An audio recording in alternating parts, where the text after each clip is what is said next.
Good evening. It's my pleasure to introduce tonight's Visibility Award recipient.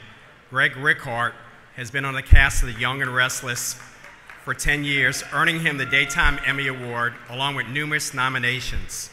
But it's Greg's commitment to the LGBT movement that sets him apart. Greg made the brave move to come out in 2013. Since then, he's been a strong voice for the name of equality. When the anti-gay corporate policies and contributions of Chick-fil-A came to light, Greg was a vocal dissident in the co-op for the Huffington Post and spread the word to 50,000 Twitter followers. Greg is also active in the Gay and Lesbian Straight Education Network. He's strongly committed to providing youth a safe place free from bullying. Greg is truly a leader for equality. Let's take a look at some of Greg's recent work. You know what relationship I'm really interested in is that, what was that, Kelly and, Adam. Oh, bad. Bad, huh? How bad? Yeah, they had secrets. Secrets? You don't know that. I know. They said they'd just gotten married, right? But there was no newlywed vibe. Even we had a newlywed vibe. You still do.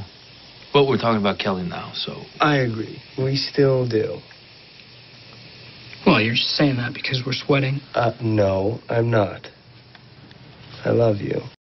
Well, congratulations, Mr. Sherman. You've done just about everything but give yourself a lethal injection. Not afraid to die for my country. They don't have a monopoly on martyrdom, you know. Leaving aside the question of who they are, why did you target Razi Mukhtar? He's Iranian. Is he a terrorist? Do they stop and ask if the Americans they've killed are terrorists? No. You have to fight fire with fire. They changed the rules of engagement, not me. What? Oh, there's no good magazines to read. That's it. I mean, you're not at all nervous about this? Oh, it's a piece of cake. I've done it like 1,000,000 times. 1,000,000? Give or take. I'd be a pretty hypocritical peer counselor if I didn't practice what I preached. Right. Seriously. It's no big deal. And the most embarrassing part is when they ask what kind of high-risk behavior you've engaged in the past 3 to 6 months. The only thing I can come up with is eating carbs after 9 p.m. and jaywalking. So there's just one more step. One more step before you come back to us. Because you need to come back. Okay?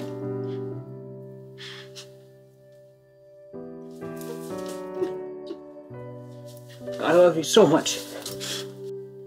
It's a sign of solidarity for our LGBTI Russian brothers and sisters and our straight Russian allies. Your fight is our fight. When I was 13, a friend of a friend committed suicide because he was gay. I wish he had had a safe space. I remember being bullied as a kid, so that's the close connection for me. I also remember being a bully. You're perfect just the way you are. You don't need to be a bully if you're insecure about something going on in your life. And if you are being bullied, having a voice and having someone tell you that it's all going to be just fine and that everything is okay is also equally important.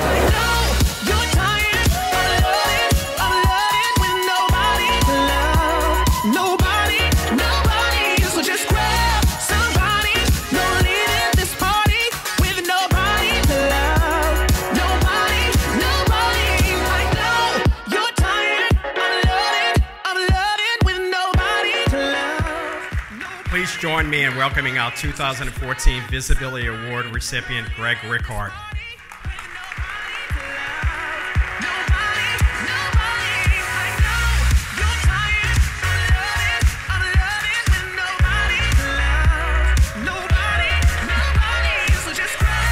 Wow.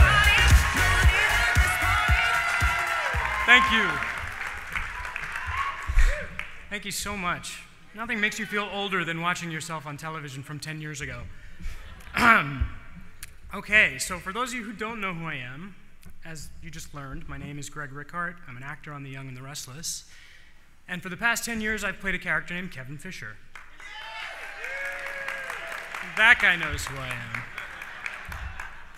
Now, Kevin, as he can tell you, has done a multitude of bad things in his life. Like objectively bad things, including jewel theft, hiding a dead body, arson, spreading of chlamydia, and Well, it's a living. And my personal favorite, electrocution of a stripper by rigging her pole.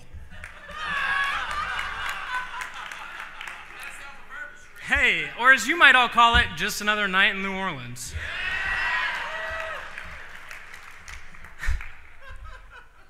I really am so honored to be standing in front of you all tonight, and so grateful to Chad Griffin and to the HRC for this Visibility Award. When I looked at the previous recipients of this honor, that include Presidents Obama, President Clinton, Senator Clinton, Steven Spielberg, and oh my God, Monique. I certainly do not feel worthy of this. I have, though, been an ally for LGBT rights for quite some time, and am very proud of the work my friend Clementine Ford and I have done on the anti-bullying front. Thank you. We were organizing a fundraiser, and someone asked me if I had been bullied when I was a kid. And the answer was yes, but the first thought I had was of a boy named Josh in my class who I used to bully. And the memory of that made me, and still makes me, very sad. So to tell you a little bit about my 10-year-old self, I was super cute. I was spending my formative years on Staten Island in the 1980s, which meant I talked like this. And the community and the culture that I was a part of had very clearly defined gender roles. And from a very young age, I knew that I didn't fit in. But I was scrappy and I was smart. So while the other boys my age were just being kids, I was very keenly observing their behavior. And through trial and error, I figured out what behavior was okay and what behavior was not. For instance, what toys was it okay to like? My He-Man figures, totally fine, but my sister's Barbie doll and Miles Lawrence, my Cabbage Patch Kid, best played with in the privacy of my bedroom. Talking about whether the Mets or the Yankees were a baseball team, okay. But talking about who had better uniforms, not okay. And when I was assigned a project in class on someone noteworthy whom I admired, I knew I wasn't like the other boys when I proudly chose Sybil Shepherd. For the record, 27 years later, I choose Sybil Shepherd. Anyway, I was 10 years old, I was terrified about being gay, and I wanted to be just like the other boys. So I made fun of Josh, even though we'd been friends when we were younger. And 25 years later, the thought of that filled me with sadness and shame. Here I was, blaring my lungs out at Prop 8 rallies, writing op-ed pieces for the Huffington Post, calling people out incessantly on Twitter who I thought were bullies, but I felt like such a hypocrite. Thankfully, Facebook came to the rescue. I found Josh, and I sent him a very belated apology. In my message to him, I said I wish that I could go back and tell the 10-year-old version of myself that I didn't need to make somebody else feel bad or less than to try and make myself feel better. And I told him I was sorry for every unkind thing I ever said or did to him. He wrote back a really lovely reply, told me he had long since forgiven me and anyone else who was ever unkind to him. And I'm so grateful that I have that story and that I was able to heal that wound. But we all know that there are far too many stories that still don't have that same happy ending. Bullied LGBT youth are still committing suicide. Same-sex couples are still being denied benefits afforded to heterosexual couples. And Rick Perry thinks we're all a bunch of alcoholics. No, come on. In Rick Perry's defense, he is a big, dumb asshole.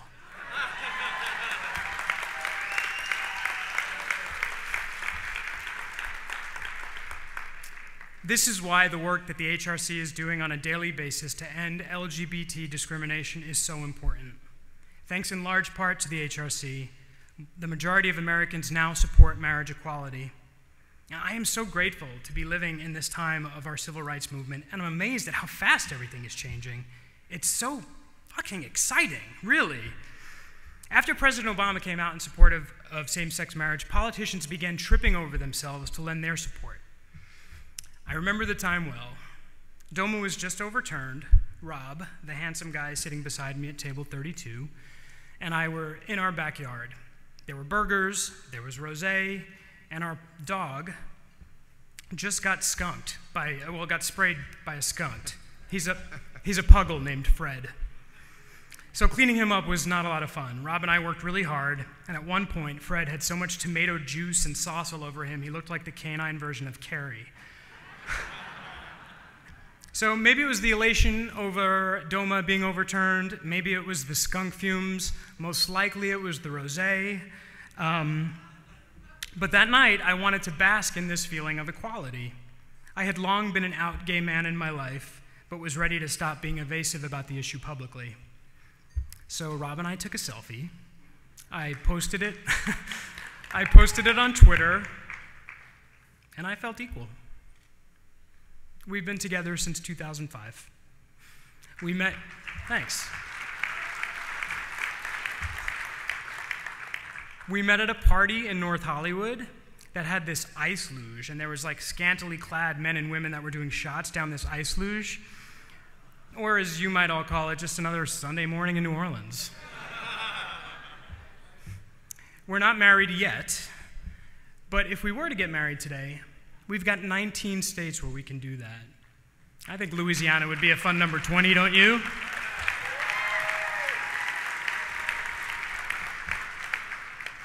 The sooner we get to 50, the sooner stories like mine, or the ones with tragic endings, become a part of LGBT history. I thank the HRC again for their tireless efforts, and I'm so proud to be a committed soldier for the cause. And I thank you all for being here, because showing up is more than half the battle. Thank you.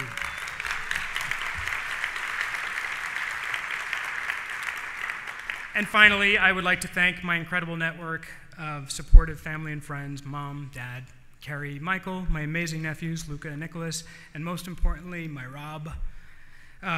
You make me laugh all the time, and it's really fun sharing this life with you. So thank you all so much. This means the world to me. Thank you.